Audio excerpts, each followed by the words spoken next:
আমার গাড়িটা জি। কি হয়েছে তাহলে? কয়ে গেছে গা গাড়ি বাঙ্গাইছি গাছ খুলে লয়ে গেছি গা।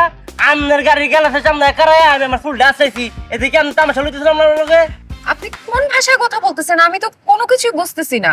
আপনি কি বাংলাদেশের? আমরা দেশ বাংলাদেশে না, আমরা দেশ ময়মনসিং দেশ। মানে আমরা দেশের বাড়ি ময়মনসিং। আমরা দেশের ভাষায় কথা কইতেছি, বুঝিন না আপনি? ও, আপনাদের কথায় অনেক ফান আছে। না দিনে কথা ফোন করে আমরা বাড়ির মধ্যে কেউ ফান ফান খায় না, যদি খাইতো তাহলে আমি আপনার দিতাম ফান। না না, পান না, আমি বলতে চাচ্ছি ফান, মানে আপনি খুব মজার মানুষ। মজার খালি তো আমি মজার না, আমরা ময়মনসিং এর সবাই মজা। আমরা ময়মনসিং এর মানুষের মধ্যে কোনো ঝামেলা নেই, আমরা সবাই সাদা সিদ্ধা। আমরা ময়মনসিং এর মধ্যে একটা কথা আছে, ডাল দিয়া ভাত খেয়া আইল দিয়া আডি মরি দিয়ে আমরা ঘুমাই, আমরা কোনো চিন্তা নাই, বুঝছেন? আচ্ছা, আপনি কার দিকে তাকায় কথা বলতেছেন? কে রে আপনার দিকে চাই কথা কই? হ্যাঁ, এই যে আপনি বেটা মানুষের মতো শার্ট প্যান্ট পরে আছেন কালা সাদা,